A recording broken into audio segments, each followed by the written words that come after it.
안녕하세요. 대한민국에서 제약 바이오를 가장 쉽고 정확하게 설명해 준다고 자부하는 남자 이석현입니다. 자, 본격적으로 차바이오텍 들어가기에 앞서서 제가 몇 가지 안내 말씀 드리고 시작을 할 텐데요. 자, 저를 비롯한 대기업에 소속된 모든 산업, 기업 멘토분들께서는 담당자분들께서는 각자 맡으신 이제 산업과 이제 종목이 있으세요. 네, 저 같은 경우에는 이제 제약 바이오가 되겠죠.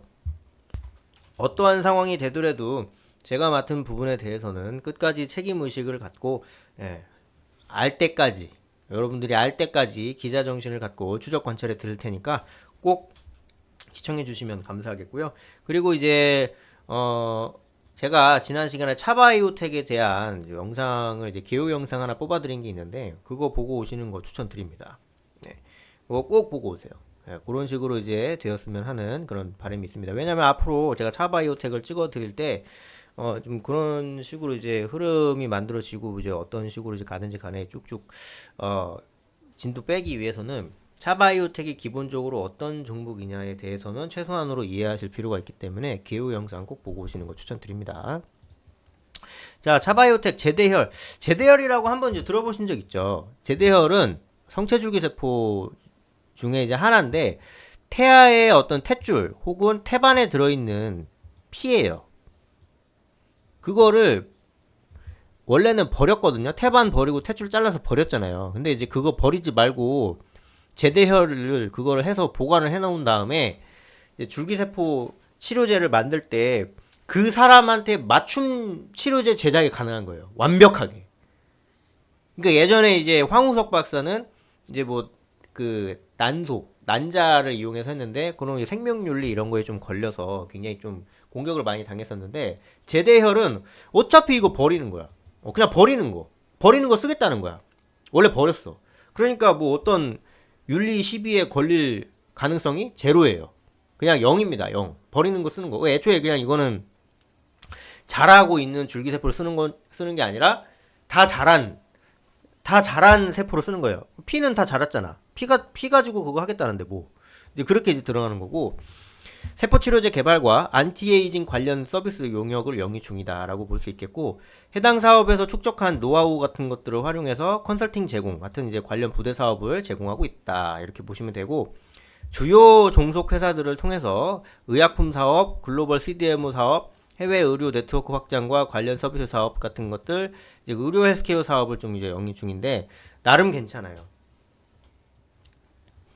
이런 것들이 나중 가서는 다 자산으로 들어오니까 이제 그런 부분들이 좀 중요하다라고 볼 수 있겠고 뭐 병원 매출, 뭐 제품 매출, 상품 매출, 서비스 매출, 기타 매출 이런 식으로 되어 있고 뭐 이런 식으로 흐름이 좀 이제 나와 있으니까 이런 부분은 굉장히 좀 긍정적이다라고 이제 볼 수 있겠고 또 평균 가동률이 좀 이제 면역세포 보관은 아직 조금 이제 아쉬운 부분이 있지만 제대혈 보관 같은 경우에는 평균 가동률이 좀 이제 60%에 좀 달했다. 보통 이제 60에서 80% 가량 정도 되는 가동률을 보이면 yes, yes라고 이제 볼 수 있고 그냥 전반적으로 굉장히 좀 이제 긍정적으로 생각이 될 수 있는 그런 부분들 하나하나 좀 이제 흔들어 보다 보니까 이렇게 좀 이제 흐름이 좀 만들어진다라고도 이제 생각을 할 수 있는 부분이고요.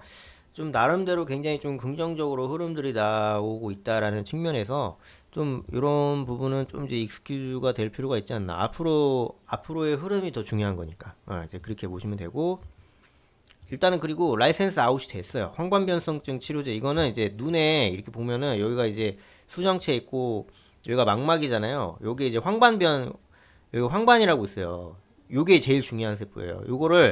요게 이제 황반 변성 변명 좀 이제 변병이 생기는 건데 그러면 이제 눈이 안 보이겠죠. 그거를 치료할 수 있는 그런 것들을 그 기술을 라이센스 아웃했다. 그러니까 라이센스 아웃했다라는 건요.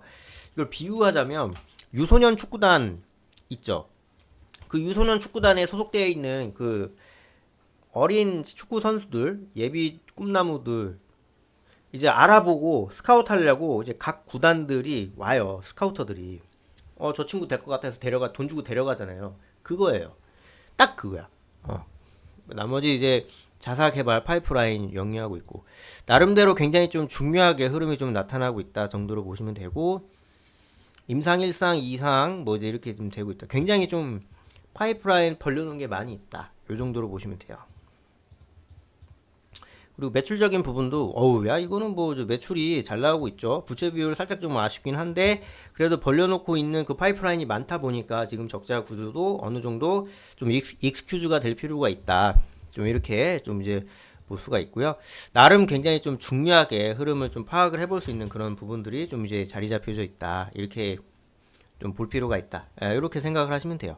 차바이오텍 좀 이제 차트적인 부분으로 넘어가게 되면 일단은 이 친구가 여타 다른 바이오 기업들이랑 마찬가지로 흐름이 비슷해.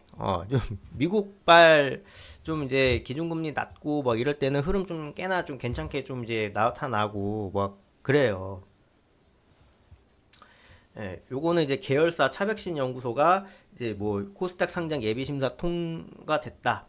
그리고 뭐 이제 NK 세포 면역 세포 치료제 뭐 이런 거 관련해서 굉장히 좀 긍정적인 흐름들이 나와서 이렇게 된 거고 그 뒤로 좀 물론 이제 다른 모든 종목들도 피해를 봤지만 그 중에서 제약바이오가 크게 피해를 봐요.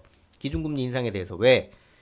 기본적으로 제약바이오는 프로젝트 파이프라인 프로젝트가 10년 기본이 10년이에요. 그 10년 동안 물론 뭐 이제 여러 한국 시장에서는 솔직히 조만한 제약바이오 업체들이 많이 있고 그리고 이제 그런 분들은 좀 이제 금리의 영향을 적게 받고 싶어서 이제 주주배정 유상증자를 한다든지 아니면 뭐 채권 발행한다든지 이런 식으로 가요. 근데 이제 좀 월드와이드한 정말 이제 거대 기업들 같은 경우는 돈을 빌립니다.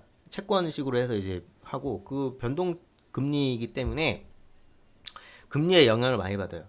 그러니까 이제 장기 프로젝트니까 여러분들 이게 이해가 안 되시면 주담대 생각하시면 돼요. 주택담보대출. 여러분들 주택담보대출 5년 만기로 대학 대출 받아요? 그럴 바에는 그냥 내 돈 주고 사지. 그죠? 보통 30년, 40년, 많게는 50년까지 이제 특별 대출을 받으면 보통 30년 이렇게 가잖아요. 근데 만약에 이제 내가 맨 처음에 30년 만기로 5억 빌렸어. 주택담보대출로. 5억 빌렸는데 연이율 3으로 빌렸어. 그런데 금리 올랐어. 사야 1% 올랐어. 타격 커요, 적어요? 무지하게 크죠. 그거랑 똑같습니다. 제약바이오 업체들도 그거랑 똑같기 때문에 만약에 지금 금리 엄청 올랐잖아요. 미국 같은 경우는 5잖아요. 제로였다가 5까지 올랐잖아요. 그러니까 그런 상황에서는 솔직히 뭐 앞뒤 못 가립니다. 그냥 좀 이제 실제로도 뭐 이제 뭐 당뇨 치료제라든가 이런 부분들 스톱된 부분들이 굉장히 많고 그런 이제 거대 기업들이 스톱을 해버리게 되면요. 그 밑에 있는 짜잘한 친구들은 그 여파를 자기랑은 크게 연관이 없는 것 같아도 그 친구가 안 해버리니까 밑에까지 오는 거예요. 그 피해가. 그러니까 그거예요. 삼성이 매출 줄면 밑에 하도급 업체들 죽살 나죠. 그런 거예요. 그러니까 이제 비유를 들자면 그런 겁니다. 그래서 이렇게 된 거고 그 다음에 또 이제 금리 내려간다 소식 나오니까 또 이제 이렇게 흐름 나온다. 그러니까 앞으로도 흐름 굉장히 좀 긍정적으로 될 수 있다. 이 정도로 보시면 될 것 같습니다.